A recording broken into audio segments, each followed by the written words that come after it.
بسم اللہ الرحمن الرحیم۔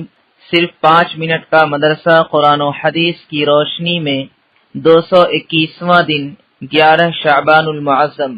نمبر 1 اسلامی تاریخ۔ حضرت عبداللہ بن ام مکتوم رضی اللہ عنہ حضرت عبداللہ بن ام مکتوم رضی اللہ عنہ مسجد نبوی کے دوسرے مؤذن تھے۔ آپ کے والد کا نام قیس بن زائدہ اور والدہ کا نام عاتقہ بنت عبداللہ تھا، جنہیں ام مکتوم کہا جاتا تھا۔ اسی نام کی طرف منسوب ہو کر وہ مشہور ہیں۔ آپ رضی اللہ عنہ نے بالکل شروع میں اسلام قبول کر لیا تھا اور نابینا ہونے کے باوجود دین سیکھنے میں دوسروں سے آگے رہتے تھے۔ قرآن پاک میں تقریباً 16 آیات حضرت عبداللہ بن ام مکتوم رضی اللہ عنہ کے حق میں نازل ہوئی، جس کی وجہ سے حضور صلی اللہ علیہ وسلم آپ کا بڑا اکرام فرماتے تھے۔ جب مدینہ منورہ میں تعلیم کے لیے مصعب بن عمیر رضی اللہ عنہ کو حضور صلی اللہ علیہ وسلم نے روانہ کیا تو حضرت عبداللہ بن مکتوم رضی اللہ عنہ ان کے ساتھ تھے۔ حضور صلی اللہ علیہ وسلم مدینہ منورہ سے باہر تشریف لے جاتے وقت انہیں مدینہ میں اپنا نائب مقرر کرتے تھے۔ فتح مکہ کے موقع پر حضور صلی اللہ علیہ وسلم نے مدینہ میں حضرت عبداللہ بن ام مکتوم ہی کو اپنا نائب بنایا تھا۔ وہ نابینا ہونے کے باوجود ہر وقت اللہ کے راستے میں جانے کے لیے تیار رہتے۔ سن 15 ہجری میں حضرت عمر رضی اللہ عنہ کے زمانے میں جنگ قادسیہ میں شہید ہوئے۔ نمبر 2 اللہ کی قدرت۔ سمندری مچھلی۔ جس طرح اللہ تعالی نے ہمارے لیے زمین پر بے شمار غذائیں پیدا فرمائی، اسی طرح سمندر میں بے شمار قسم کی مچھلیوں کو ہماری غذا بنا دیا۔ لوگ ہزاروں سال سے سمندری مچھلیوں کا شکار کر کے اپنی غذا حاصل کر رہے ہیں، لیکن آج تک مچھلیاں ختم نہیں ہوئی۔ اور عجیب بات یہ ہے کہ کھارے اور میٹھے سمندر کی مچھلیوں کے ذائقے میں ایک خاص فرق بھی ہوتا۔ بے شک یہ اللہ کی قدرت اور بندوں پر اس کی بڑی عنایت ہے، جس نے ان کے لیے مچھلی جیسی اہم غذا کا انتظام فرمایا۔ نمبر 3 ایک فرض کے بارے میں۔ کھڑے ہو کر نماز پڑھنا۔ قرآن میں اللہ تعالیٰ فرماتا ہے، نماز میں اللہ کے سامنے عاجز بنے ہوئے کھڑا ہوا کرو۔ فائدہ، اگر کوئی شخص کھڑے ہو کر نماز پڑھنے کی طاقت رکھتا ہو تو اس پر فرض اور واجب نماز کو کھڑے ہو کر پڑھنا فرض ہے۔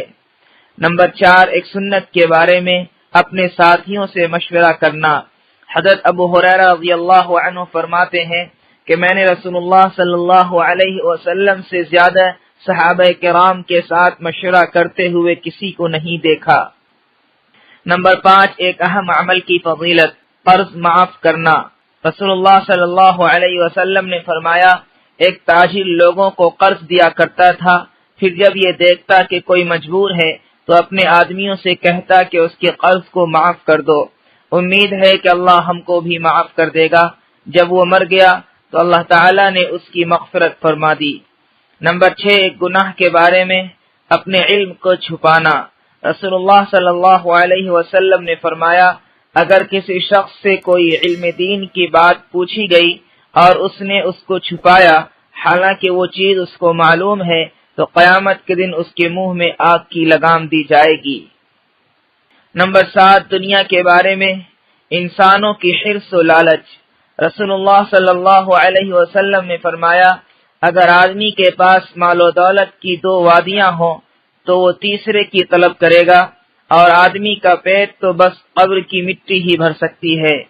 نمبر 8 آخرت کے بارے میں اہل جنت کا کھانا پینا۔ قرآن میں اللہ تعالیٰ فرماتا ہے، یقیناً اللہ تعالیٰ سے ڈرنے والے امن کی جگہ میں ہوں گے، یعنی باغوں اور چشموں میں باریک اور موٹے ریشم کا لباس پہن کر ایک دوسرے کے آمنے سامنے بیٹھے ہوں گے۔ یہ سب باتیں اسی طرح ہوں گی اور ہم بڑی بڑی آنکھوں والی حوروں سے ان کی شادی کر دیں گے اور وہ ان باغوں میں اطمینان سے ہر قسم کے میوے منگاتے ہوں گے۔ نمبر 9 طب نبوی سے علاج۔ اسمد سرما کے فوائد۔ رسول اللہ صلی اللہ علیہ وسلم نے فرمایا، تمہارے سرموں میں سب سے بہتر سرما اسمد ہے، جو آنکھوں کی روشنی بڑھاتا ہے اور پلکوں کے بالوں کو اگاتا ہے۔ نمبر 10 قرآن کی نصیحت۔